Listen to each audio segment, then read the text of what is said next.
It's an absolute honor to be here with people who work to use their resources to move decision makers.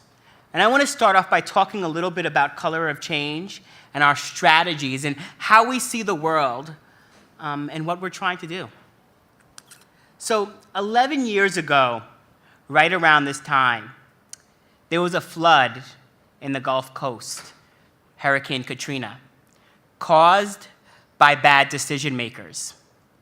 It turned into a life-altering disaster by bad decision makers. Like so many people, I remember those images of Black people literally on their roofs, begging for the government to do something, and they were left to die. They were maligned by the media, targeted by the government and police and law enforcement. Their homes and the wealth that had been accumulated were targeted by corporate actors.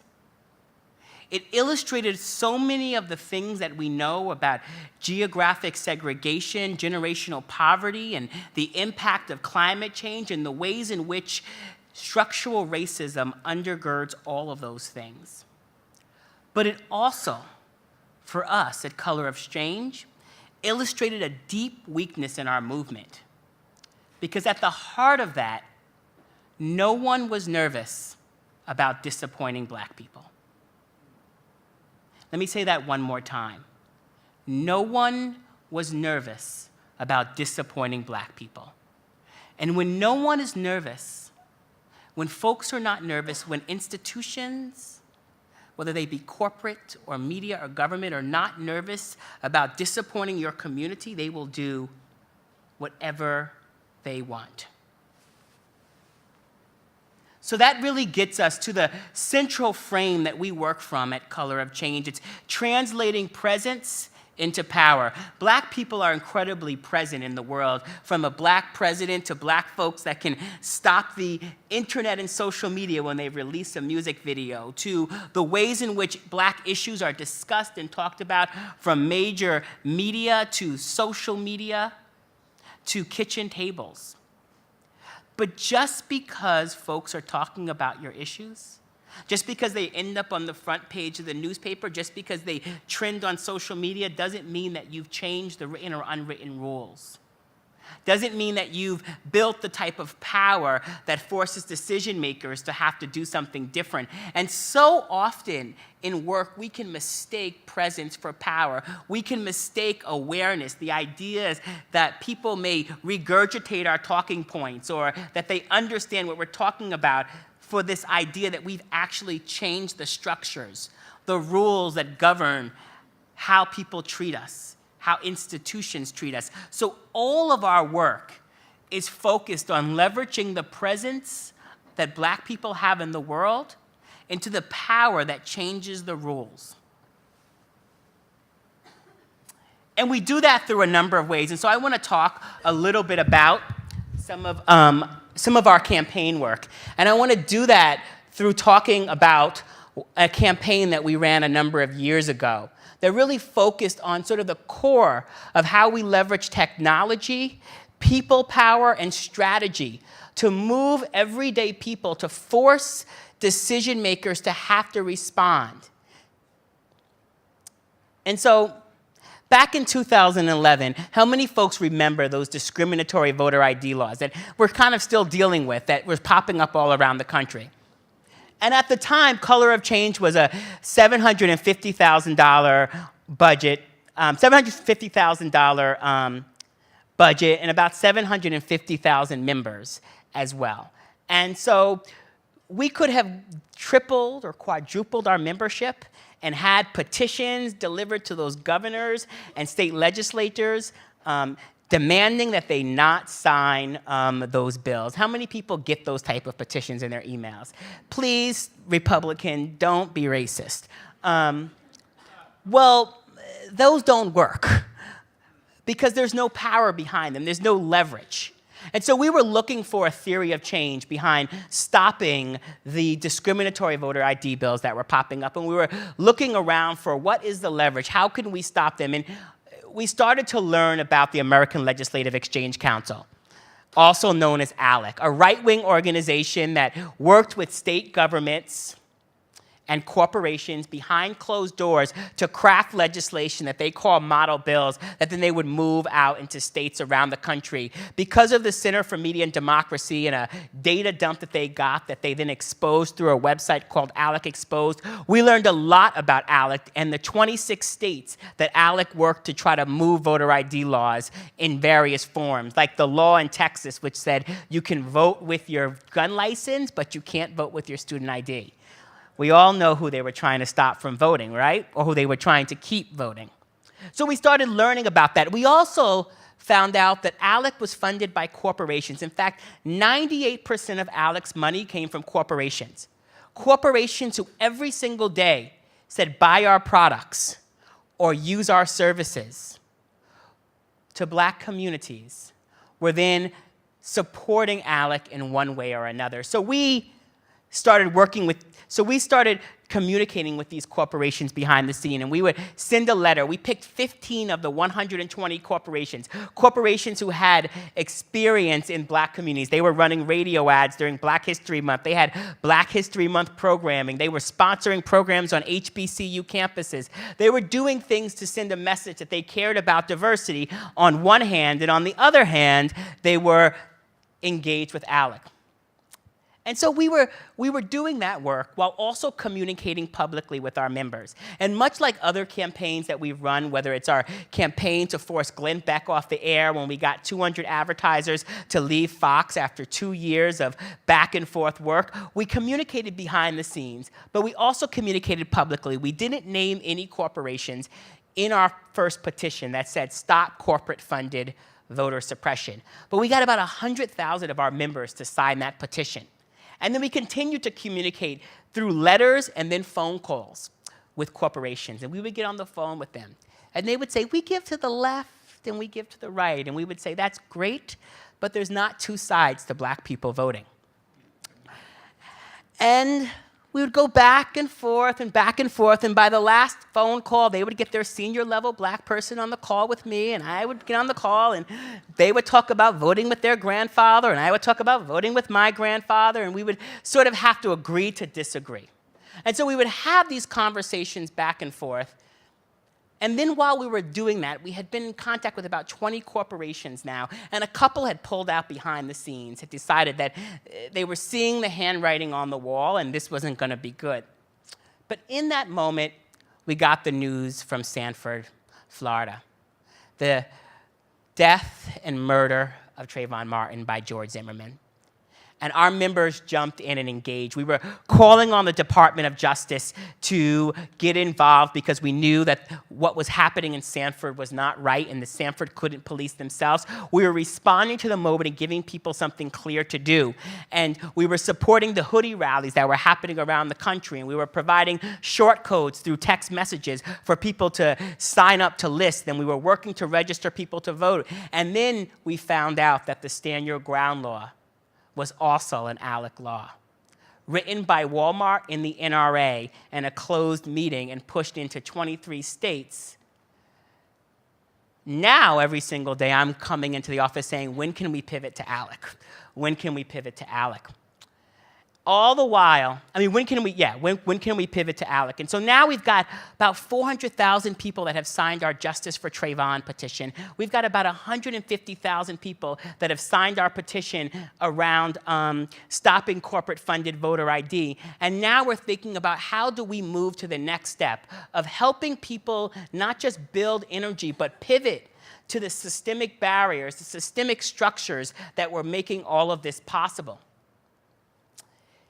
And so we had gotten Pepsi to pull out behind the scenes because they decided to pull out behind the scenes after multiple back and forth conversations.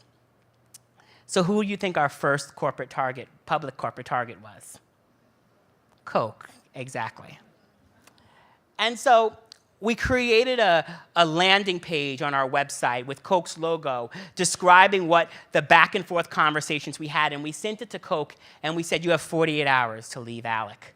We've had enough conversations with you. We've done the back and forth conversations. it's time for you to make a choice. People are in the streets having these conversations. People are having these conversations around dinner table, and Coca-Cola, in their back and forth conversations with us, they said, we don't really care about voting rights. We care about the discriminatory soda tax. I put that in quotations. And so 48 hours passed, and Coke didn't leave Alec. And the technology, right, because we've got nearly a little over 500,000 people on these petitions combined, we started emailing about 1,000 people every 2 hours with different phone numbers at Coca-Cola to start flooding their phones. We also started communicating with the press about what our members would do. About 5.5 hours into that plan, Coca-Cola called us and said, please stop having your members call. We will be leaving Alec by the end of the day. And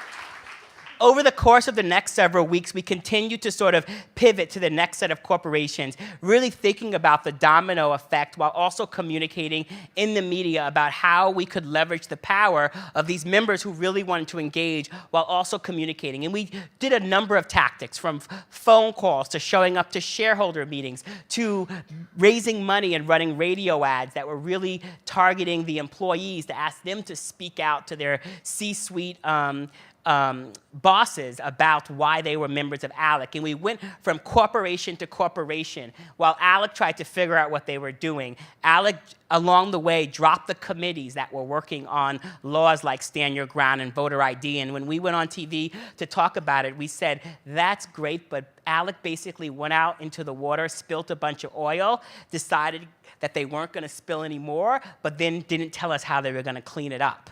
And so we're going to keep pushing on ALEC until they figure out how they're going to clean up these laws. We kept going back and forth with a very clear message that you can't come for black folks' money by day and try to take away our vote by night. And in the process, ALEC hired Edelman PR to make me and my dimples angry black man. And so we continued to face attacks while our members were engaging and pushing and fighting, all the while building on this strategy of responding to moments by giving people something very clear to do, but then building energy and activism, and then recognizing that in all of this work, if we're only in the response mode, we're not actually going to build power. So you have to pivot to something systemic. And then you have to continue to scale to help people understand how all these systems work. So we continued to scale to deeper systemic policies in our criminal justice system. We scaled to talk about media producers and talked about the idea that Trayvon was not seen as just a regular kid, but the images that Hollywood continues to put out, that media continues to pull out. And we mobilized 50,000 of our members to push back against Fox Network and force them to cancel the TV show Cops after 25 years as part of the ongoing effort to mobilize our members and push them. All of this was an idea of translating moments in the world to movements, about translating presence into power through an idea of respond, build, pivot, and scale. And continuing to do that over and over again while you continue to build and grow your membership, while also bringing new people's voices into the process. I want to end by really talking about how this all fits together for us. Because at the heart of our work, we believe that people don't experience issues. They experience life. That racist policing needs racist media to survive. Political inequality needs economic inequality to survive. That each of these issues have to connect and work together, that forces people to experience life without the ability to be heard and counted and visible the same way that other communities are. Because at the heart of it, we all want to be heard, counted, and visible, regardless of whether we're privileged or vulnerable, majority or minority, or in favor or out of favor with those in power. And so the ideas that we consistently have about how to move research to action, how to move our analysis in the world, how to get corporations to think differently about their diversity standards, how to corporations to think differently about the new technology platforms they build and whether or not they will further inequality or create new ways for us to live. They all come down to issues of power. And to have these conversations without recognizing power will not allow us to achieve true justice. Thank you all very much. Please welcome Mary Thompson and all of our panelists. Thank you very much.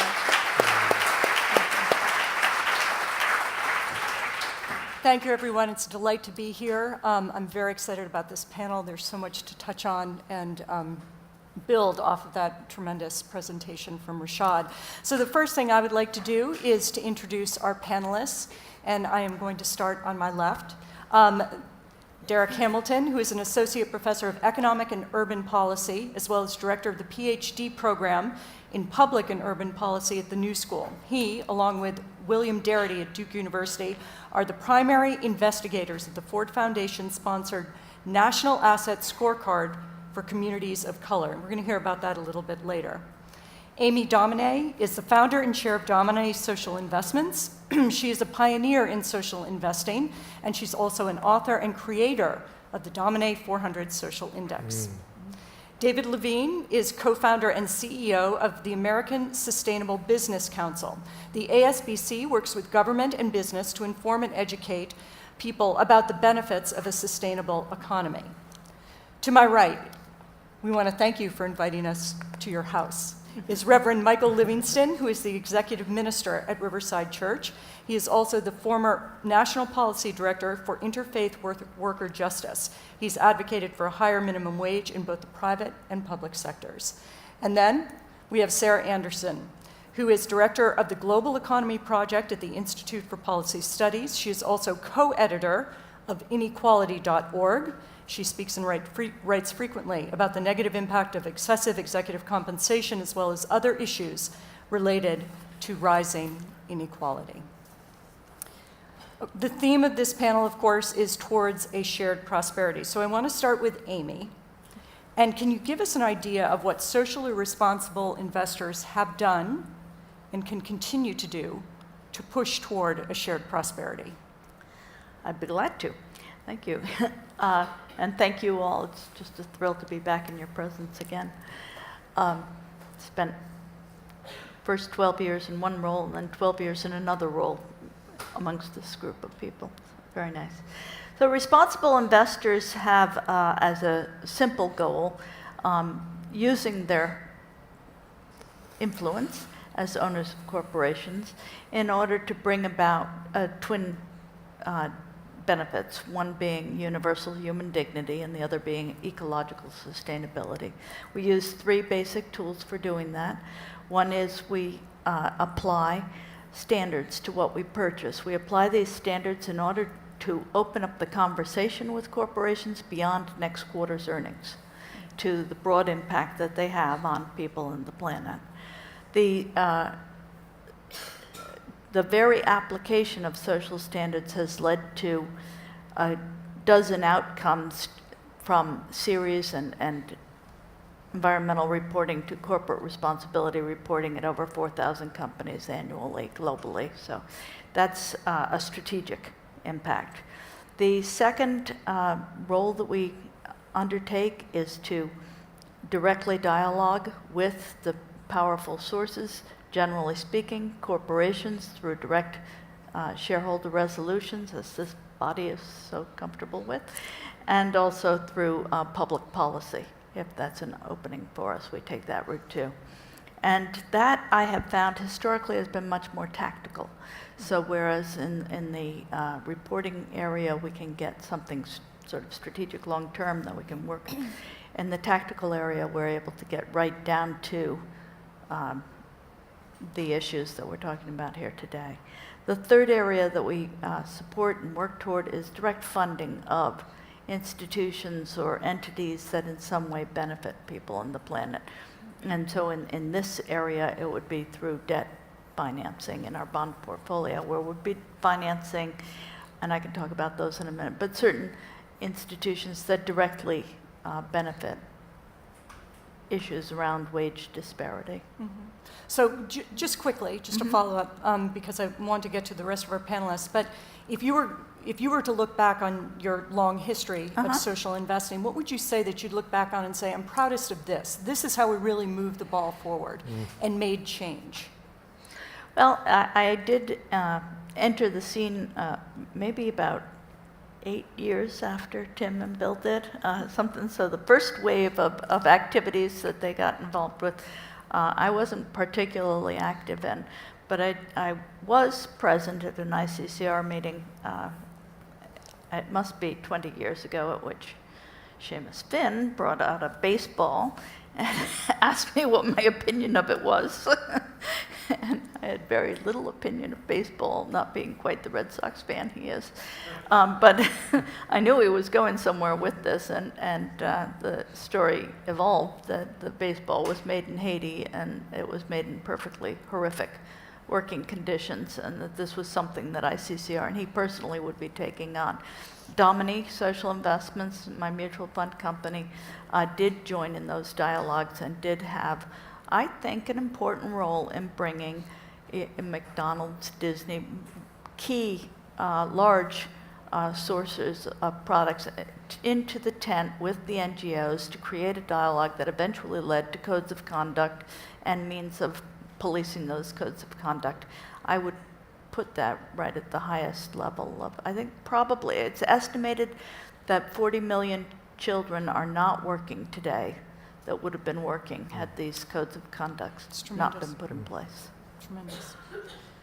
Sarah, I want to turn to you because something that we frequently talked about, I've spoken with Sarah over a number of occasions, on a number of occasions over my years of reporting. But recently, the 2015 AFL-CIO Paywatch, CEO Paywatch, showed that on average, S&P 500 CEOs make 335 times what the average production non-supervisory worker makes. We can understand how this does not help in creating shared prosperity. But from a corporate standpoint, how does this kind of gap affect an enterprise? Yeah, thanks for asking me about that. I think people are concerned about these extreme gaps between CEO and worker pay for a number of reasons. I mean, connecting it back to the previous presentation, what we're talking about here are CEOs who are overwhelmingly white and male versus their much more diverse workforces. So it is a matter of economic fairness and an indicator of the rising inequality in this country. But there's also a really strong argument that it is just simply bad for business to have such extreme gaps. And there's been a lot of academic research that shows it can harm employee morale, which can lower productivity and boost turnover rates. There was a very interesting study just recently by Glassdoor, the job site, where they looked at data from 1.2 million employees, and they found that there's a statistical link between very high levels of CEO pay and very low ratings for CEOs among their employees. And so it just adds to the evidence that this is a problem from a business perspective as well as an economic fairness one. And I just wanted to add, since we have so many creative minds in the responsible investment community here, that there will be required disclosure coming up in 2018. Companies will have to report the gap between their CEO and their median worker pay. And it was something that came out of the Dodd-Frank law. And I think that should be an important indicator for responsible investors. And we should be thinking about ways that we can use that new information to encourage companies to narrow the divides within their companies. It's a CEO pay ratio that starts in 2018. And I know a number of people on the corporate side, of course, feel that it's costly to calculate it, and they're not. I would say they're not enthused about it. But I was going to say that it's something. This is one of the tools I think that this community would likely pick up and find helpful in their fight to narrow the gap. Absolutely, and I've heard a lot of complaints from companies over the years on this, that it's just excessively burdensome to figure out what their median worker pay is, and I think that should be a red flag for corporate governance if they really don't know how much they're paying their own workers. Yeah.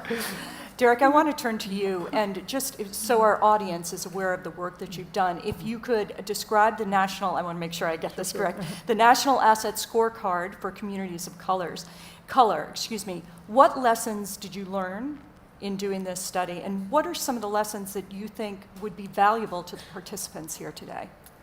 Good question. The National Asset Scorecard for Communities of Color was designed to fill a void that's existing in our national data infrastructure. So we can find out pretty much black-white wealth differences using surveys like the Survey of Consumer Finance. But we don't know much about communities when we disaggregate by ancestral origin. For example, the experiences of somebody with Japanese heritage in Los Angeles is probably very different than the Vietnamese descendant in New Orleans. Or a Latino who's Puerto Rican in New York versus a Latino who's Cuban in Miami. So we targeted 5 cities in the United States. What were the cities? Boston, LA, Miami, Washington. There's a 5th one, LA, Boston, Miami, Washington, Miami. Those were the 5 cities, and we chose them because of their pluralness. And we looked at asset and debt information when we at a very disaggregated level. And we also looked at unconventional assets like use of payday lending, or having to give remittances, or having a relative that's incarcerated.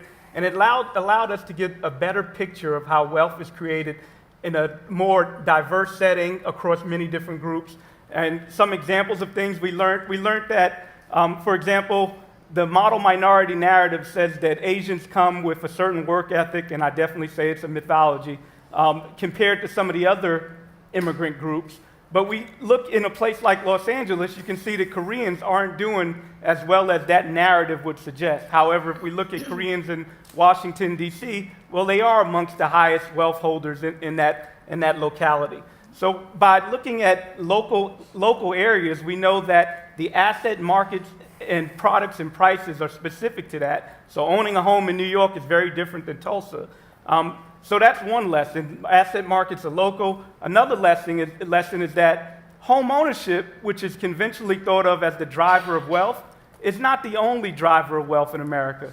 For example, in a place like Los Angeles, where home ownership is not as pronounced as, say, Tulsa, Oklahoma, we know that Asian Indians in that locality are amongst the highest wealth holders, but yet they're not amongst the highest homeowners. And that's probably driven by a story of tech and some of the immigrants coming specifically for that industry. I'm going to just summarize really quick and make the point that the way we accumulate wealth might not be the conventional thought of narrative in America of working hard, studying hard, and that leads to wealth. And looking at these localities disaggregated by ancestral origin, we're able to get pseudo-experiments that can demonstrate that the path to wealth building is often unique and based on historical structures that lead some groups to have and some groups not to have. Okay, certainly want to dig into that, because along with income, which I think is first and foremost to a number of people's minds, the discrepancy between wealth accumulation, whether it be through profit-sharing at organizations if you work for one, or retirement plans as well as asset ownership. I think that's absolutely right? So the distinction between income and wealth also builds into our knowledge of what it means to have economic security in America. I'm speaking to an audience that is probably very astute in these areas. We know that income is a flow product, whereas wealth is a stock. And income is a flow that's usually rewarded periodically for some labor, where wealth is a definition of what you own. It's literally your total value minus your total debt of all your assets. We know that if wealth is a lot more transformative than income. If you want to finance an expensive education, if you're confronted with a medical condition, if you want to have political influence, you usually are going to finance this out of your wealth, whereas income more likely deals with your day-to-day household budgets and dealing with basically subsistence. So looking at wealth, focusing on wealth as opposed to income, also tells us that the inequality in America is far more dramatic than what typical Americans imagine, particularly when we look at racial and ethnic groups. I'll give you one quick statistic, and then I don't want to dominate. I know there are lots of people up here. I could go on and on and on. But we know that the racial wealth gap is such that the typical black household has about 7 cents per dollar as the typical white household. And if we look at liquid assets and exclude home ownership, we know that the typical black household has about $200 and $25 if we only look at liquid assets without retirement. $25 would not pay for my cab ride to downtown Manhattan, much less Brooklyn. So that, it paints a dismal picture of where certain groups are and the vulnerabilities of certain groups. David, I want to just jump off that point, and I imagine when you see gaps not only in income but wealth as well, that poses a danger to the sustainable economy that you and a number of businesses are working toward.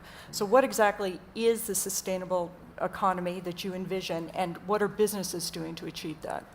So I think, what we came off of the decades of work, you could trace it back to ICCR's work, in the other businesses. There were a few businesses that I'd call values-based businesses that had started early on. The great work of Anita Roderick and The Body Shop early on, Ben & Jerry's, a few others. But what we sort of came to recognize is that the work of this organization and others were about how to transform a certain set of corporations that are working with the short-term profit at all costs economic paradigm. And so that when the arguments were being made, we looked around, and it was just always, if you talk, it was sort of the classic one was trees versus jobs, but it's now wage versus, so it's paying a living wage versus, is bad for business. It's providing leave versus it's bad for business. It's all of these issues is being framed as bad for business. And, as was pointed out, there was ALEC, but there was also the U.S. Chamber of Commerce, the National Association of and others that had dominated the scene. So what we understood back in 2008, 2009 was that perhaps, the one thing missing from American politics was a business political voice that was sort of to take all the thousands and thousands of businesses that are operating with the triple bottom line, sustainability, people, planet, profit, corporate responsibility frame, but baked in totally to their company, bring them together and actually move them to engage with the White House, with Congress, with state legislatures, to tell a different story in the media so that we would now have a business-to-business frame that would be able to drive the economy in a different direction. So our businesses like an Eileen Fisher that are saying, no, we're a woman-led company, so don't tell me that we can't have more women on boards, that we can't have more women leading corporations, and then we're going to actually move towards employee ownership. So they started their employee stock ownership plan. Or, a company like Uncommon Goods, or an earth-friendly product that just announced the other day that they are carbon neutral, water neutral, and paying $17 an hour as the lowest pay on their scale, and have, I think, a 5-to-1 ratio between the CEO and the employees. So these companies have emerged, but one step we were taking it further is that we were now saying the new form of corporate responsibility was to not practice it in your company by day and then have your lobbyists fight it by the same day, yes? But it was to actually join us in changing and moving towards systemic change and engaging these businesses as political advocates that would show up in Congress, show up, in state legislation, show up at the local level, and demand the kinds of policies that would actually both incentivize values-based businesses, stop the bad corporate practices that were there, and help us to drive the kind of policies that could be good for people, good for the environment, but also good for business. And I think that's the real shift that we're seeing now, is how to align the corporate policies, internally with the policies that they practice externally. And just as an indicator of growth, You know, we started 2009 officially. Collectively now, we represent 250,000 businesses across the country. And these are predominantly the small and medium companies, but some larger companies as well that have joined with us and saying now's the time to put our voice forward and put our brand on the line to try and create the kind of change that's needed. Okay. I want to just jump off one point you made about the importance of certain policies and turn to Michael for this. A number of organizations, including the Chamber of Commerce and some businesses, not all, have waged a multi-million-dollar effort to stop any increase to the federal minimum wage. You, of course, have been active in this through Fight for 15 and other worker-led movements. So how would these, and I think anyone who has seen the decline in the poverty level would know this answer, but how have these led or helped to lead to prosperity for all? You know, we're hearing about, in this discussion, stocks and wealth, corporations, CEO pay, and at the bottom of this structure that we're hearing described is the worker. Are the people who are everywhere. They have presence, as I think we heard Rashid talk about, but no power whatsoever, no collective voice. At least that's been the reality up to this point. I want to focus on that worker by telling you about just one of them, and I think it illustrates very much what this is all about. There is no shared prosperity if we aren't looking after the people who are at the bottom that make all of this wealth possible. About 4 or 5 years ago, I met Lucilla Ramirez in the work of Good Jobs Nation, the organization that became a union of federal contract workers in Washington, D.C. Lucilla works in Union Station. She'd been there for 23 years, and she was making $8.25 an hour. 4 kids and a husband. In order to get the rent paid, they had a succession of strangers renting out a room in their place. That's what we're talking about here, inviting into, making a way into the prosperity that too few people are experiencing, a mass of people unknown to us who make all of this wealth possible. When that wage is raised, I no longer talk about low-wage workers, I talk about underpaid workers. There are the resources to take care of these folks, to pay them fairly for the work that they do. When she gets more in her paycheck, and the countless others who are in the kind of situation that she's in, she's going to be a consumer. She's going to spend that money, and it's going to stimulate the economy. And that's what this is all about for me. And efforts like Fight for 15, et cetera, and the impact they've had on at least state minimum wages have helped in part to cause a decline in the poverty level over the last couple of years, which is a positive, but certainly not the only answer and not the last thing that needs to be done here. I want to go back to the idea of the corporate, or I want to go to the corporate social contract and how we see it now. I think if you listen to the financial media, you see that the shareholder is always at the center of this contract, and it is the most important person in there. Does this need to be completely ripped up and make the worker the center of the corporate social contract? And how far would that go in alleviating this very wide income and wealth gap that we have here in the United States? You're actually talking about going back to where this began. In the early part of the last century, workers were shareholders in a sense, but they shared in the profit of the company, the corporation. Workers have now been replaced by shareholders who are at a great distance from the actual production of material or goods that drive the economy. We'd be returning in a model like that back to where we came from. And well, given that it's probably hard to turn back time completely, how would you describe, is there a social contract that is for lack of a better term, more modern, that ICCR, its members, other people who are interested in helping to narrow this income, this wealth gap could move toward? So, I mean, I would point out that I think that the movement toward the investor has been a very deliberate campaign that has wealth building on Wall Street's part as its end goal. It allows what has happened. I mean, prudent man used to say you can make an investment that any prudent expert would make.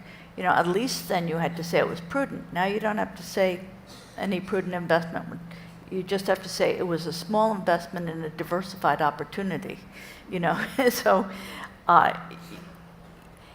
what that does is it frees up the asset manager, the pension fund, whatever, to drive only toward their pensioners and to think only about the impact of the value of the pension fund on their pensioners.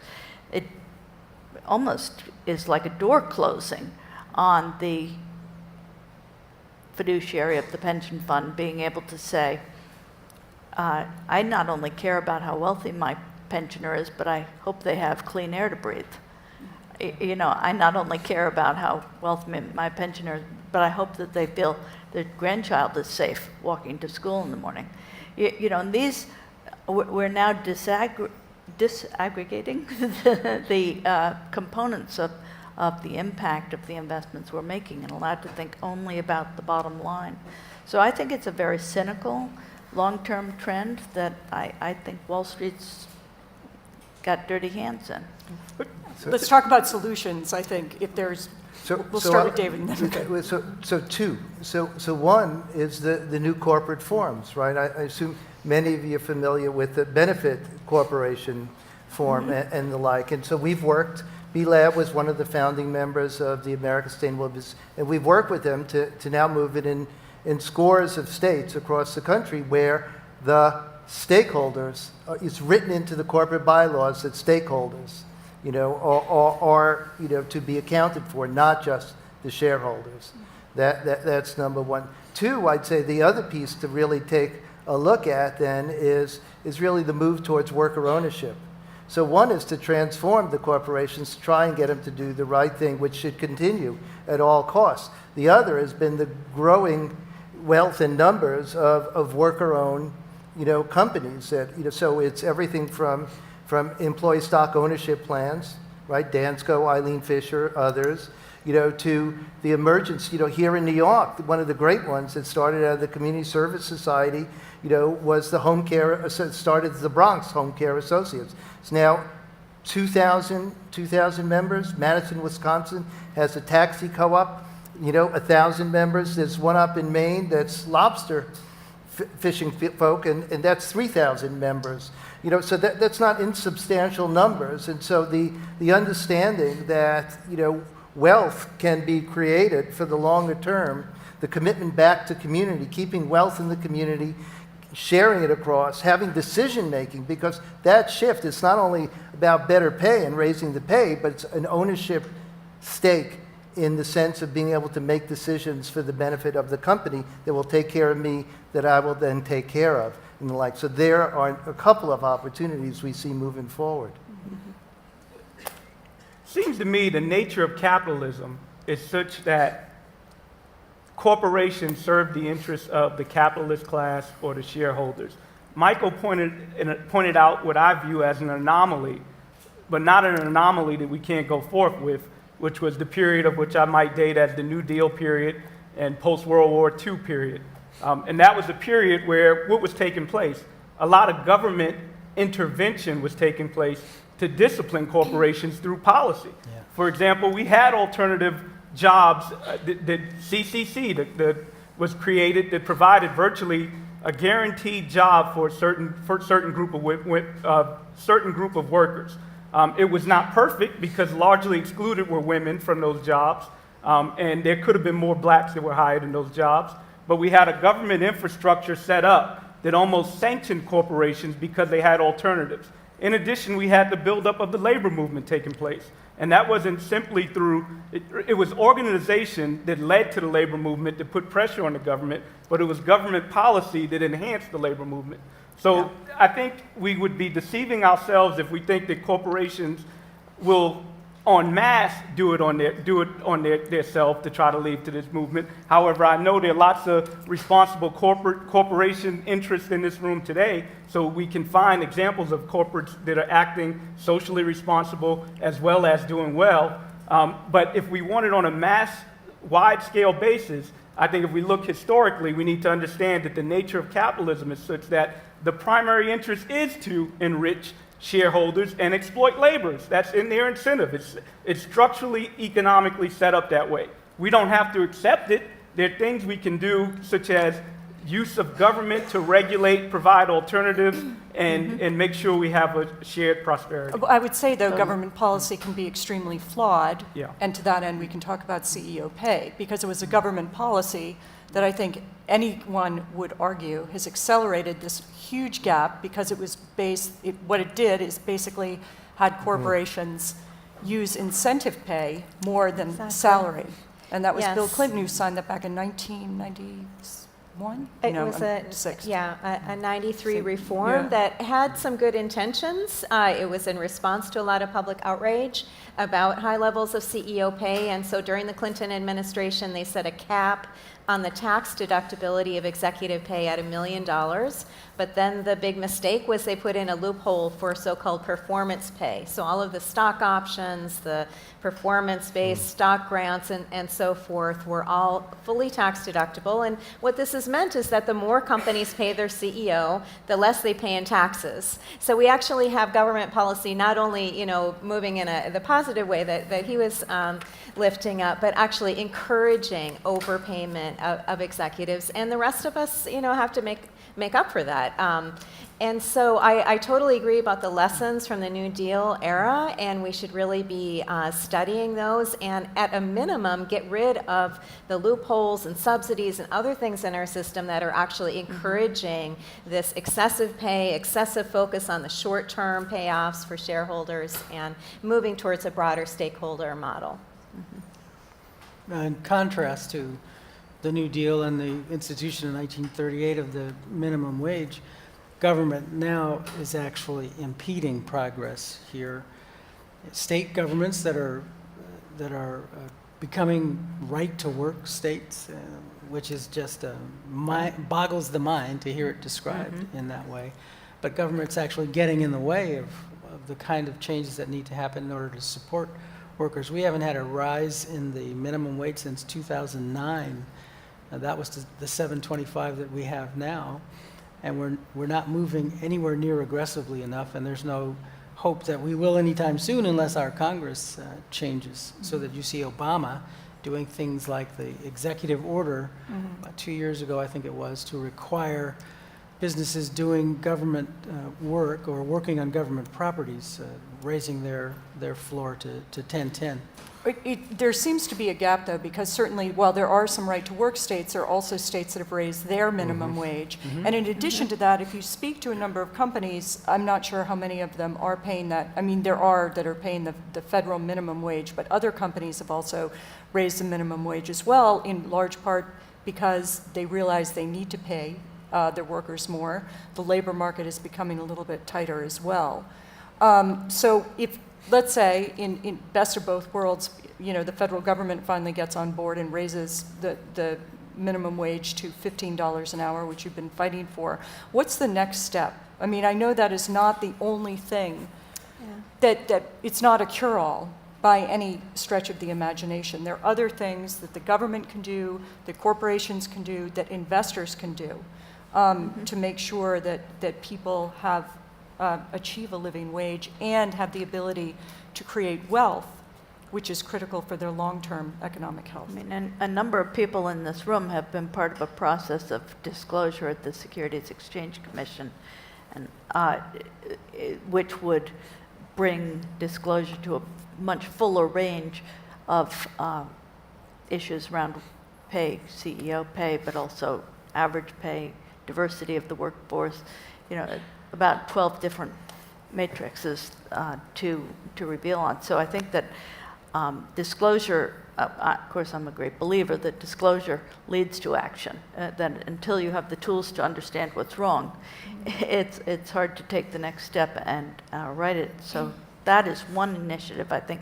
But I wanted to return to your statement that some corporations, Costco, like every corporation, has pluses and minuses, but on the wage area, they have been under pressure from shareholders repeatedly through the years to be less generous in their pay packages and in their healthcare packages and things as a means of increasing their profit margins. For years, they've said, we have a 10% turnover rate in our employment.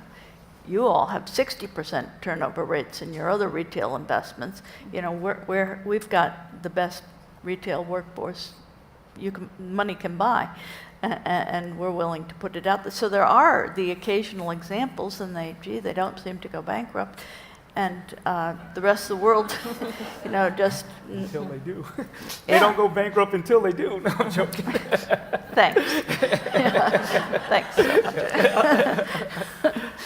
So there are some examples. Next steps. I'm fully supportive of the $15 minimum wage, but the reality is also that we have many workers that are unemployed, and they're stigmatized workers. We could think of formerly incarcerated, and we know that black unemployment rate is about twice that of whites at every level of education. In fact, blacks that have acquired some college education have unemployment rates that are higher than whites that have dropped out of high school. So if we want to address real inclusiveness, I think we need massive government intervention with regards to being direct provider of jobs. In fact, I would say that the problems are bold. I would go so bold as to say we need a federal job guarantee. And that doesn't replace the role of corporations, but it sets an implicit floor on the bottom of wages as well as benefits that a worker could attain. And it would be productive work. Thank you. There's lots of productive work that needs to be done. Our infrastructure is crumbling, both the physical and human infrastructure. So it's not just building bridges, although that's necessary. We need high quality childcare. We need high quality elder care. There's plenty of human capital and physical capital building work that the corporate sector is not incentivized to do at the level that we would need, that the government can intervene in, as well as setting an implicit floor on benefits and wages for workers. Yeah. So we're, Okay. we're trying to approach it from a number of different angles. One is that we've just been working on sort of how do we incentivize more businesses to become what we call high road businesses, where they're adopting all of the policies across the board. It's built into the culture of them. And so we've been working with a bunch of the advocacy organizations as well as business leaders to actually shortly release a set of principles around high road businesses that we're going to be pushing out there. So you set the sort of bar on principles so folks can start to have something to measure themselves against, right? So that's one. Two is that we're trying to push out more of the stories. I think that's really important, that there are more and more companies that are the company that I mentioned before, Earth Friendly Products, it's all about environmentally friendly, safe, non-toxic, but they expanded 5 plants across the country now, U.S. manufacturing taking place. All of those stories, and 2 years ago they raised the minimum wage at their place to $17 an hour. And they're making more and more money every day. We have lots of stories like that I think need to be told. And I think, since we started, we've had a number of conversations with the Department of Labor, for instance, and I think it was a culture shift for them. The first meetings we walked into, they said, we've never met with businesses before that were actually not here to beat us up and remove all the regulations. We've had so many business leaders testify at congressional hearings about why regulations are actually beneficial to set a level playing field and drive beyond this. But the idea of businesses sitting down with government to actually craft legislation that'll work for the workers and work for business at the same time will make government a whole lot more effective. And so therefore, on the high road work and all these workplaces, well, not only paid leave, minimum wage, ban the box, the sort of contract employees, the gig economy now. There's so many new issues that we've got to deal with the emergence of new companies like the Ubers and the like that we need to pay attention to. So the aim here is to sort of how do you get a culture to shift, and then we build the policies based on these principles, and the practices will then follow. But it's a matter of incentivizing the good work and also then setting the low bar so at least we get the laggards. I'm thinking you should employ Rashad because he's very effective at marketing one way or the other. No, we said we got to figure this out together. Yes, we did say that right before. Completely. I want to just tell the audience we will be taking questions the last 15 minutes or so. So if you have some, start thinking of them. We're going to have runners going back and forth and with microphones so you can ask members of the panel whatever you have on your mind right now. I want to turn to you, Michael, because there is an overtime pay law that is supposed to be passed here in the U.S. in December that would basically raise the floor of who is allowed to receive overtime pay. And it goes, and let's see if I have my numbers here, from $23,000 to someone who earns $47,000 would be allowed to receive overtime pay, but there's pushback on that. Is this an example of a policy, a positive policy, if indeed it does go through, something to build on above your fight for 15? I think so. I thought it was 50,000, by the way, but it may be maybe 47. We're already right here at the Riverside Church looking at our pay structure and moving folks who are from one category to the other. If they're exempt employees, then they ought to be compensated at a level that recognizes the quality of the work and the skills and the abilities that they bring to it. And overtime ought to be about those who are not in exempt positions, but are then fairly compensated for the time that they work and the time they work beyond the regular workday. I think this is a good move, and we're already trying to adapt to it here. So I'm hearing raising the minimum wage on a federal level. Could I add beyond please. wages, I want to bring up the retirement benefits issue, because if you think the CEO to worker pay gap is big, the CEO to worker retirement benefit gap is way bigger. We did a report last year that found that 100 CEOs have as much in combined company-provided retirement benefits as 41% of American families. And that's because a huge share of those American families have no retirement savings at all. And I think it's a big reason why, even though you're seeing some improvements in the economy, people aren't really feeling it because they're so, have so much anxiety about what's going to happen to them. And talk about a social contract. I mean, people who work hard their whole lives should have some golden years when they can, live have a decent retirement quality of life. And if you look at some of the policies within corporations where they give these special tax-deferred retirement accounts, unlimited for the top executives, but the average workers have their cap for their 401k at $24,000 or whatever it is. So there's huge disparity around that whole set of issues, and I think it really needs to be part of a new social contract. I'd piggyback on that because you brought up the wealth issue before, and I do think that there's a cynical side that's going on that would trash Social Security, privatize it, on the basis that makes you a wealth holder. And that's going to be their category. That's going to be their thing. After 2008, we would have gotten they're going to make you a wealth holder by dismantling the social safety net.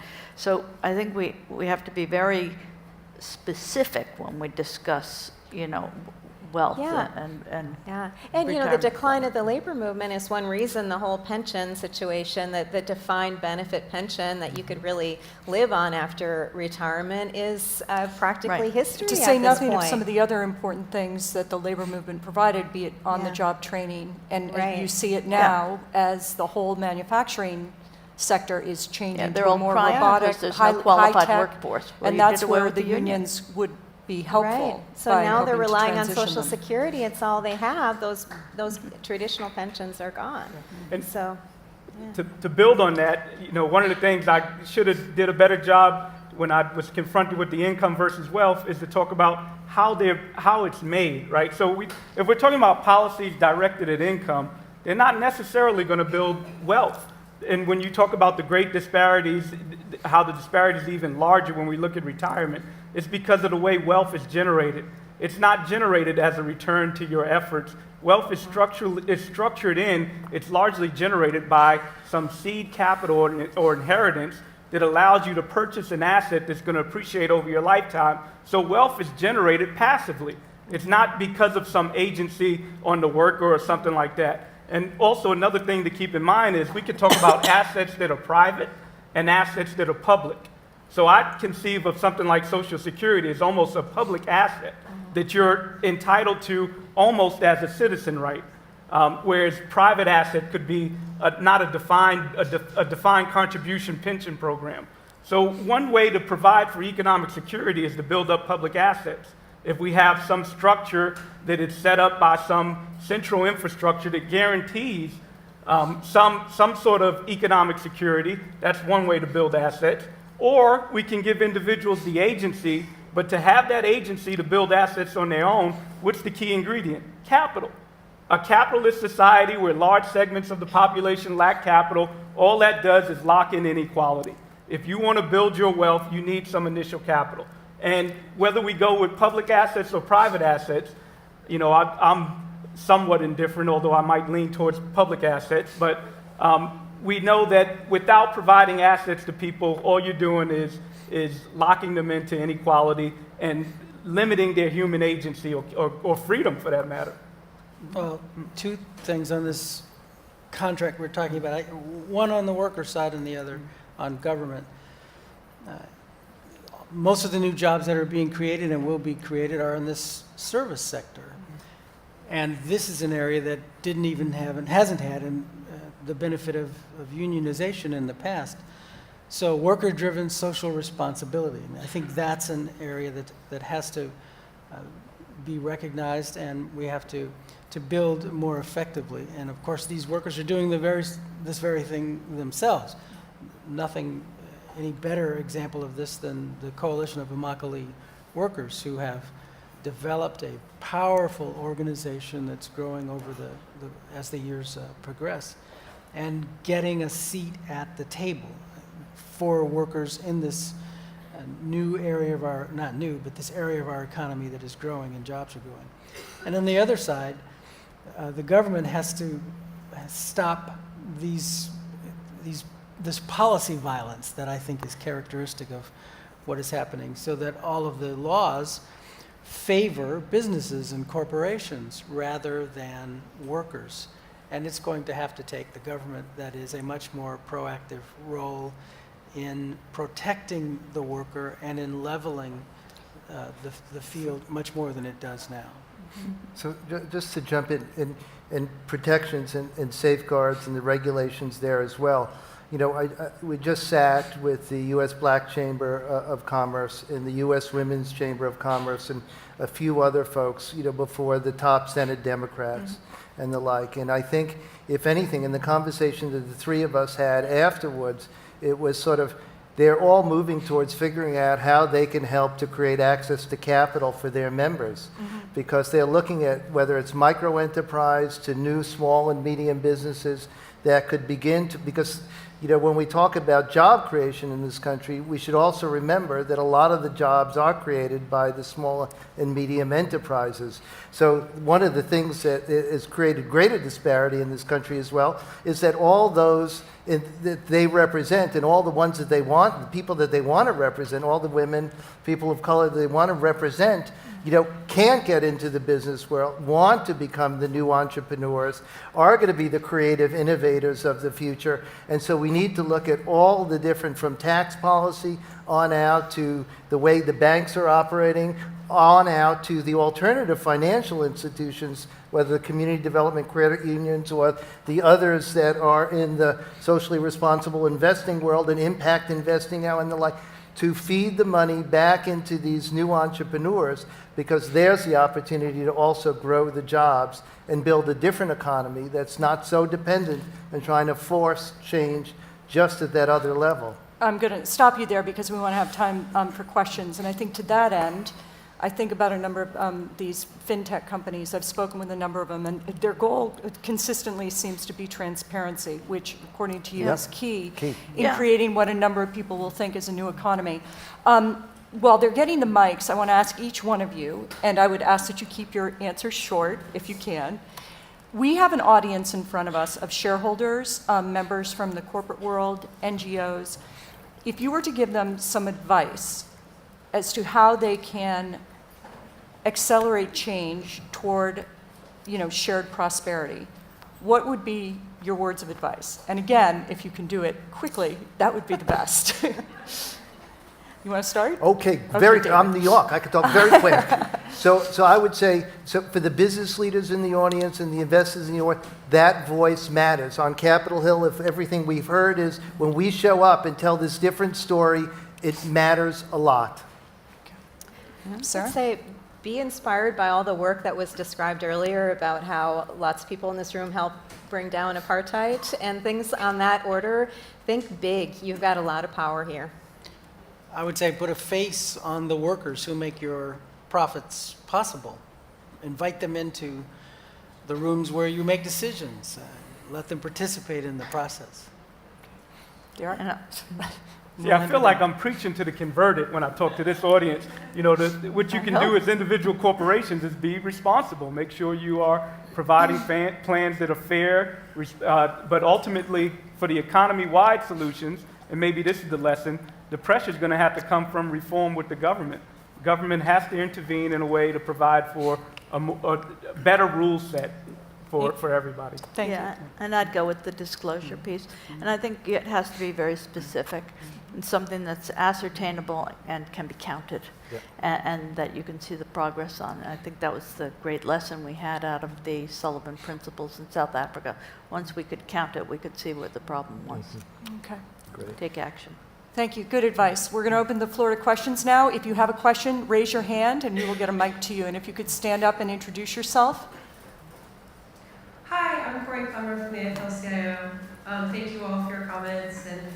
And so I think most of the people in this room have heard me talk about now the Human Capital Management Coalition that's looking at investor metrics like training and turnover and hiring practices. And everyone is obviously going to join the Fair Chance hiring campaign, where we're pushing companies to update their hiring policies to include some of the marginalized populations you guys have been talking about, in this case really targeted at returning citizens. And so my question to each of you would be that if you're talking to shareholders here, if there was one metric, and this builds off the transparency comment you just made, the specific, the disclosure issues, if there's one thing you could have us asking for from companies and looking at in our investment decisions that would really get towards this shared prosperity vision, what would it be? I mean, maybe like CEO to pay ratio thing, but what's the thing that's going to help us see the companies that are building shared prosperity versus ones that are not? Amy, do you want to take that? I think some of the comments, some of the requirements that we've asked from the SEC are pretty much on target there. So we have something like benefits and incentive structures available to all full-time employees. So just cataloging it makes a difference. We have something like a breakdown of part-time, seasonal, and subcontracted employees in there. So I have a flyer that is going to be out there somewhere later that lists these various things that this coalition is asking of the SEC and would very easily ask of corporations too. But once you know, I mean, it's something like the seasonal worker or the subcontracted employee is one of the great causes of poverty and differences in wealth disparity. And income volatility, which again leads to wealth issues. Anyone else in the audience? Well, may I say, Yeah, I'd go please. with the ratio, CEO to worker ratio. I think that's a powerful structural way to address this issue. Can I just add to that? So publicly traded companies will need to be reporting their CEO to worker pay ratio in 2018 for 2017 numbers, but they can also do that in a more comprehensive way. They can break down, they can have a racial breakdown of their median worker pay. They can break down US versus international. So I think adding more to that disclosure would be helpful as well. Are there any other questions out there? I think I see one right in the front here. Good evening, everybody. My name is Tiffany Drayton. I'm a writer as well as an activist. I have a question for the panel in general. My mother's calling me, so I have to tell her no. No, you Sorry, never Mom. do that. I just canceled on my mom to answer this question. You know this is important. Okay, so a few days ago, a UN-affiliated study declared that the U.S. owes black people reparations for what it characterized as a history of racial terrorism. Sorry, my mic is going out. For what it characterized as a history of racial terrorism. Do you support reparations for black people? And if yes, do you have any ideas as to what that should look like and the role of companies in making that a reality? Wow. No, I have an opinion, but you can state yours first if you want. I mean, I'll be the obvious answer. Well, first let me disclose that Tiffany was one of my best students ever.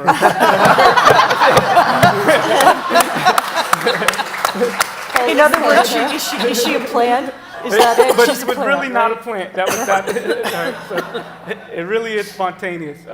The short answer is yes. There is definitely a case to be made for reparations. We were talking earlier in the green room about the book, The Half Is Not Known. The half has never been told. Sorry, The Half Has Never Been Told by Ed Baptiste. And the book lays out the outline for how the modern system of capitalism, particularly financial markets, were largely based on slave markets to begin with, in addition to all the other capital that slavery generated to fuel the Industrial Revolution. So a case could certainly be made that the modern riches that we have today are linked back to slavery and at the expense of people who were exploited. So it's easy to make the case.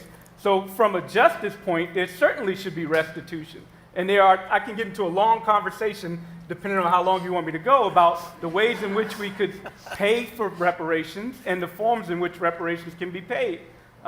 If we want to link this to corporations, we could say, well, ownership of the means of production is one of the most powerful sources of wealth in the world, right? If you just gave a check, that unfortunately could lead to what economic development economists have characterized as immiserating growth.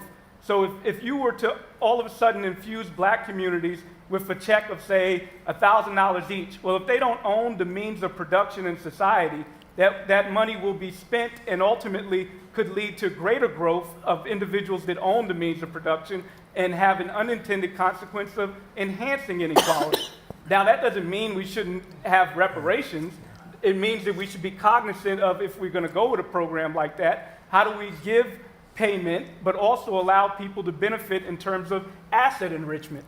So, for example, why not have some ownership in stock, right? We can have government as the source of the redistribution, but literally literally purchase stocks and give those to people who can trace their ancestry back to slavery, which is not an arduous task. And that could be a form of reparation. Or loans or some kind of capital to start a small business, so you could start building your wealth there. The key distinction is if the form of payment is in terms of asset versus income. And that goes back to the notion of income being largely subsistence and to deal with your day-to-day household experience. There's psychological benefits associated with work, but the concept of asset building is very different than income. So we would just have to be cognizant of how it's paid out. Amy, you I'd see just that? say yes to the reparations. I'm not sure how you'd structure it.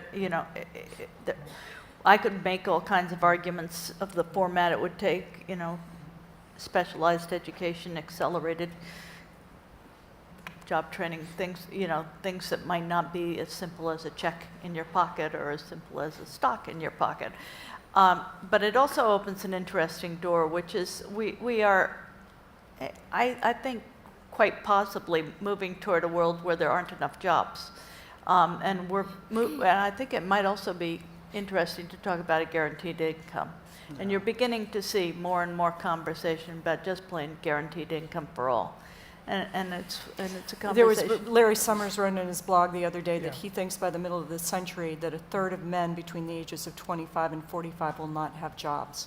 Right. I mean, the problem with, am I cutting you off? I'm sorry. No. Okay. The problem with Larry Summers' envisions with the basic income, I think if we scratch deeper, I think he envisions getting rid of our social safety net and providing basic income as a means to not have certain forms of payment. I'll say that I'm not opposed to a basic income, but I certainly think a federal job guarantee is superior.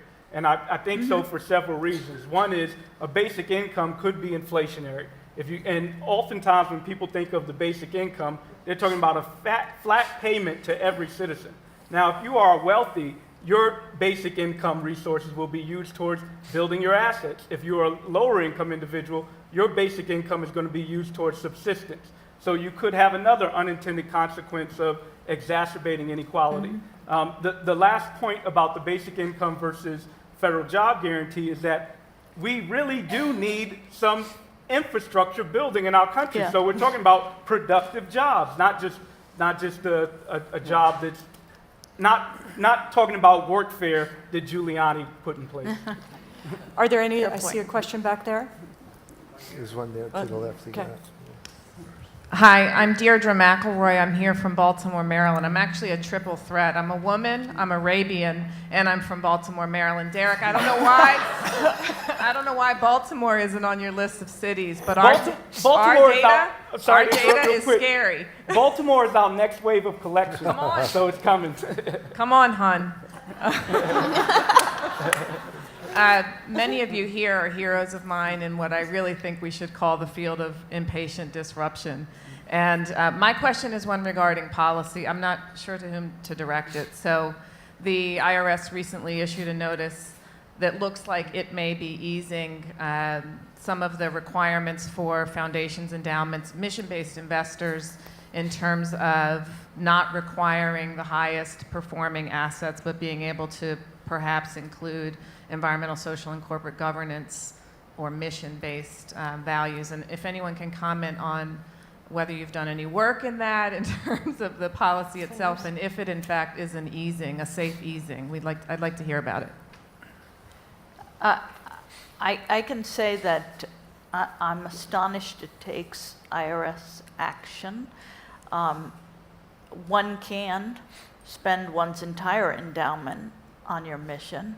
So why, and I guess there's been a lot of corporations arguing that, not corporations, foundations arguing that they can't overspend, they would, sunset sometime, and they have some sort of fiduciary obligation to the future. But it is astonishing to me because you can spend your entire endowment. There's no law preventing spending your entire endowment. So surely you can invest it. I mean, but I didn't work on the campaign. I'm going to just go. I think we'll take one more question because we're running out of time. But if you have questions, I know that our panelists, I think, will be staying afterwards, so maybe you can grab them if you have some other questions. But there's a question back there if you could take it. Hi, Tracy Rimbert from Christian Brothers Investment Services. The reparations question raised for me that, even if there were payments to people that have been wronged, it still doesn't provide justice. So in terms of a fair social contract and actually building sustainable shared prosperity, something that's actually going to last, this is my own personal view, I feel like you can't just restructure finance and who has access to wealth or finance, that you have to start with breaking down those fundamental systems of systemic racism and sexism to be able to have fairness that lasts. So I just wanted to get general comments from the panel on where is the balance? If we want actual shared prosperity that can maintain itself, don't we have to also address not just where money is flowing and how it's flowing, but still addressing the systemic barriers that everybody faces continuously to keeping the money, to continuing to have access to money and jobs and opportunity? Absolutely. Absolutely we have to do that. So I thought I knew something about slavery, and I did know a few things, but this book, The Half Has Never Been Told, was a profound eye-opener for me, connecting all of these things that we've been talking about here. So I would recommend this book to you. And the second thing I'd want to say is this whole issue of reparations, I think it is a conversation that we ought to be having nationally, and I think it's begun more earnestly than it has in the past. And if you look at just what's happened with Georgetown University, that's the discussion we're talking about, and that's the root of this problem. It's not certainly the treatment of the Native American population is also a part of this root, but that's precisely what that is. How do we make recompense for our sins, our original sin as a nation, with this very precise population that we can identify as having been wronged by something we did, selling these people into deeper slavery. And this to bring it this just discussion is happening. To the present, I mean, we had John Ehrlichman had said, of course we knew the war on drugs would incarcerate blacks disproportionately, liberals and blacks disproportionately, but that was how we could disenfranchise them, so if ever there should be an outrage asking for compensation, is the victims of the war on drugs that, can't vote, can't get a job, can't go to school, can't do anything, and a very systematic, deliberate move on the part of government itself. Yes. So, I think reparations is absolutely about justice. I think that if I were to give some advice to anybody in this room that I should have gave earlier, my good friend James Lynch at Brooklyn College, he has a paper describing how best for corporations to give an apology. And I think it would fit well with the narrative of reparations. The first thing is acknowledgement. The second thing is restitution. And then the third thing is make sure it never happens again. So with reparations, there needs to be not only acknowledgement and an apology, but there needs to be some compensation for that wrong. There needs to be some effort to try to make whole what took place to this group of individuals. And then finally, we need to make sure that it never happens again. And then I'll also say that I think that what you led in the second part of the question leads us to think about what is the nature of racism. Is racism really the result of some bigoted agents that are psychologically ignorant, or is it about economics and power? If we believe that it's more determined by the latter, economics and power, then we know that enriching people so that they do have power will help mitigate some of those forces of racism. And I'm not saying that if it's not race, it could be something else. It could be gender, it could be sexuality. Whatever it is, it's mostly about power. And if we give people agency and access and literally power, then that will mitigate some of those forces associated with racism. The final thing I'll mention is a policy that William Darity and I have put forth in addition to the federal job guarantee, and that is baby bonds. Imagine that every American that's born, every newborn is endowed with an account, and that account, when they become an adult, can be used towards some capital-enhancing endeavor like a home, like a business. Then we could be a long way towards a more egalitarian society where everybody is armed with some capital. And the account endowments would be gradational based on the wealth position in which individuals are born. 30 seconds. And 30 seconds. You get the final word, because this is your house. I preached a sermon a month ago in which I said something like, slavery hasn't ended, it's only with us in new forms. There were 5 people from Mississippi in the congregation that Sunday, and I quoted a preacher from Mississippi who justified slavery biblically. They wrote an email, not to me, but to Amy Butler, the senior minister. I'm the executive minister here, complaining about this and talking about how Mississippi had been maligned. The address of the person who wrote this note, I'll never forget this address, 1171 Confederate Way. With that, We'll adjourn. Thank you to our panelists.